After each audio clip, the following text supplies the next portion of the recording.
It's that time again. Let's see what's in the vintage toy box.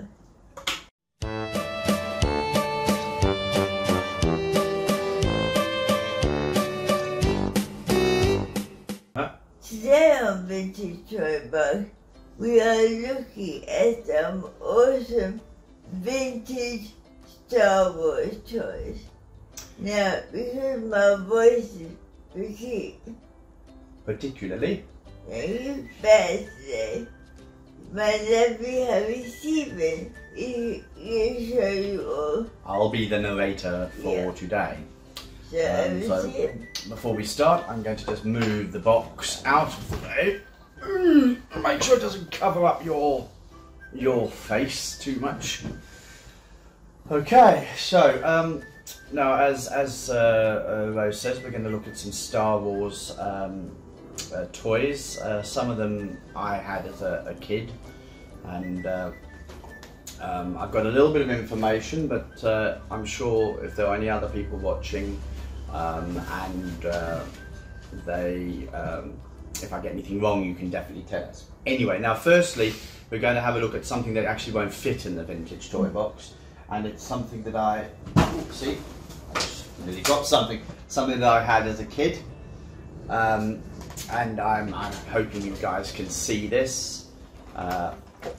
It is the X-Wing, X-Wing, sorry. I'm getting an X-Wing fighter. Basically the one that Luke flew and crashed into the swamp with, Yoda.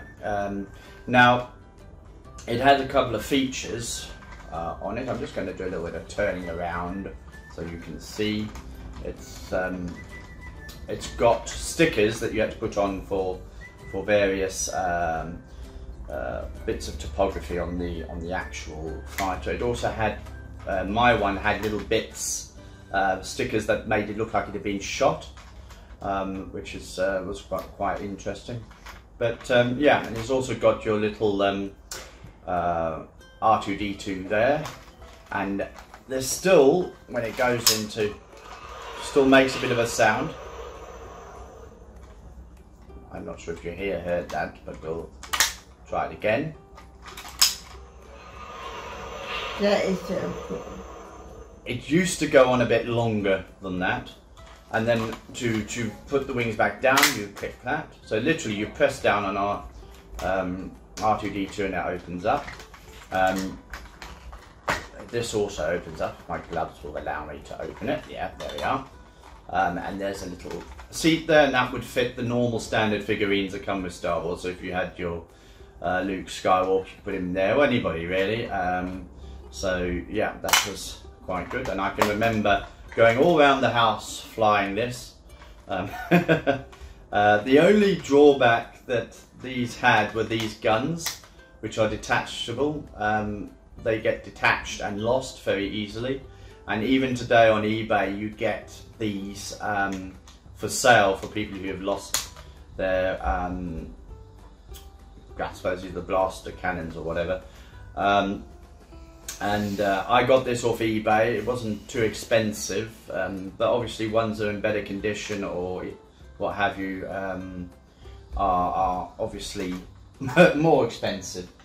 But this particular toy first appeared in about 1978, so that would be 1 year after the first movie, which was 1977, if I'm not mistaken, which incidentally is the year I was born. And it's been obviously quite, I'm just talking my notes, it's been obviously quite well known and well seen in a lot of Star Wars movies, so yeah, it's a bit iconic that.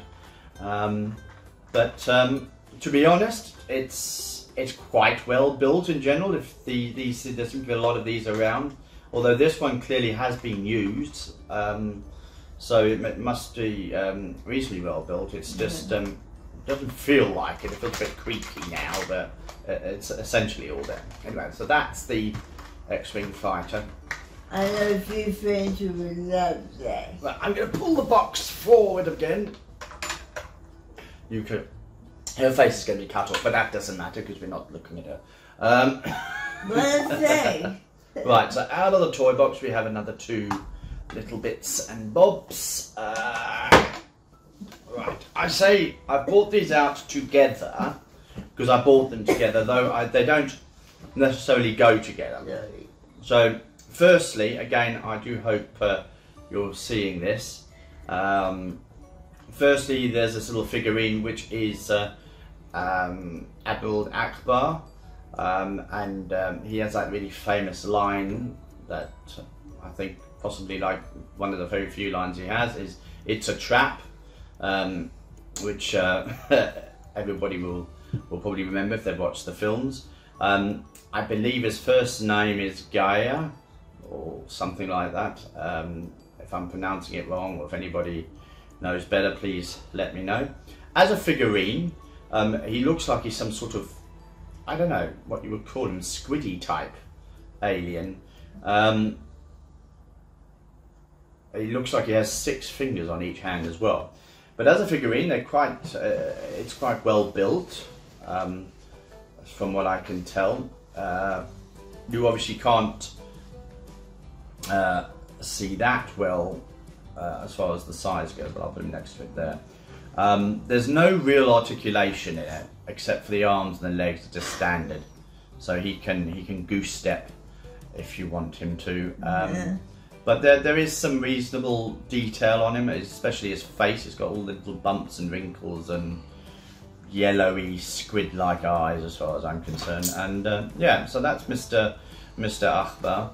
And of course, they would come usually, at least in the 70s, 80s, they'd come in a packet that had like a cardboard backing, and you would see the guy in front, and he'd be covered by sort of like a plastic container. Again, he wasn't too expensive because you know, he's not with packaging or anything like that, and he just came along with this other thing. But he's quite nice. Now the next thing is this, which I believe is some sort of laser thing from the Battle of Hoth, which is the ice worldy thing. And obviously it moves up and down, and it can move like that. And then there's a button here, which if you press, makes it blows up. And then you have to figure out how to put it back together again. But that's quite a nice little feature, actually. And yeah, it's very basic. It's you know, it's got soft plastic thing for the gun part, and the other bits are slightly harder plastic. But yeah, it's a nice little toy. Again, it's iconic as far as the Star Wars films go, and that particular battle. And I think it's a nice feature that can blow up. The only problem, of course, as a kid, is that it now is in 4 pieces, and 1 piece is bound to get lost at some point. But yeah, so that's that. I'm not going to put it back together. No, maybe I should. It's not that difficult. There we go. No, that's the wrong way. You're probably not seeing all of this, but I'll put it back quickly. Hey, it actually worked. There, boom. Nice. And what else do we have? I think that's basically it, really, isn't it? There is one. Oh, there is one more. Yes, of course. You see, so we need to be. Oh, of course, I forgot. See, so needs me. Yeah. Right. Okay, I'm gonna just move this over the side. All right. So here we have the next thing. This is a TIE interceptor, which is sort of an upgraded version of the normal TIE fighter, and it was seen in the defense of the Death Star on the Battle of Endor, if I'm not mistaken. This is obviously a little bit different. As you can see, the scale would be is much smaller, because this is made by Micro Machines, which through the 80s were a big line of small cars and things, but they also did this sort of stuff. So that would probably make this in the during the course of the 80s, I'd say. But it is obviously a lot smaller scale. I just got to, and I can tell this because you can see that the man which is the little pilot there, is a lot smaller than his giant cousin. Yeah. Now looking at this, the size-wise, because I make model aeroplanes, it looks like about 1/72 scale, because they're looking at how the man is. But yeah, so firstly, let's shut this little Watson. It's actually quite nice. It's nicely detailed and sculpted. It's got some good, textures to it, like the little black bits there. And you can see the windows are actually very nice, so you can actually see into the fighter as well. And then I'm going to use his feet to open it. Inside the cockpit, there's generally a reasonable amount of, you can just see there is a cockpit, and there is some coloration and stuff in there too. And the man, or the pilot, is limited in the amount of stuff you can fit on him, but he's quite nicely painted. Yeah. And it articulates, in fact, in the same way as the other Akbar guy. So There's yeah, quite a few for something that small. yeah. I mean, the men would get lost. Jeff definitely is during children, but yeah. But being the size it is, it's a lot easier to store, and you can zoom it around. And in general, this was obviously, I suppose, an upgraded version of the TIE fighter. And yeah, it looks. I quite like the look of this actually. If it was me, I'd actually paint it some more, make it look a bit weathered, but that's just me. Nobody from value. Yes, of course. Again, this wasn't that expensive. It's not in a box, and there's quite a lot of them about, but it is still fairly nice. Yeah. So, amazingly, these things, if they are new and in box, are a fortune. Yeah, if they're new, as well as says an in box, some of them can be worth a lot of money. I mean, some of them are quite common, so obviously it's not so thing, but condition means a lot, and the condition of these is okay, but it's not massively good. But for little collectors like us, it's fine, and it's more nostalgia, and that's what the point of this video actually has been. It's more just nostalgic. But if anyone has any other interesting facts, yeah, share them in the comments below, and this will be what we've done for today. That's basically it. Our next video, we hope, will be a Lego video. We won't tell you too much about that till we get started. Definitely. But yeah, I think we're going to say goodbye now. I hope you enjoyed this video looking at these lovely Star Wars toys.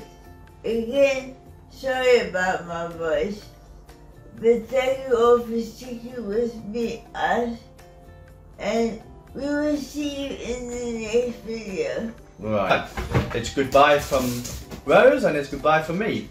See ya. Bye.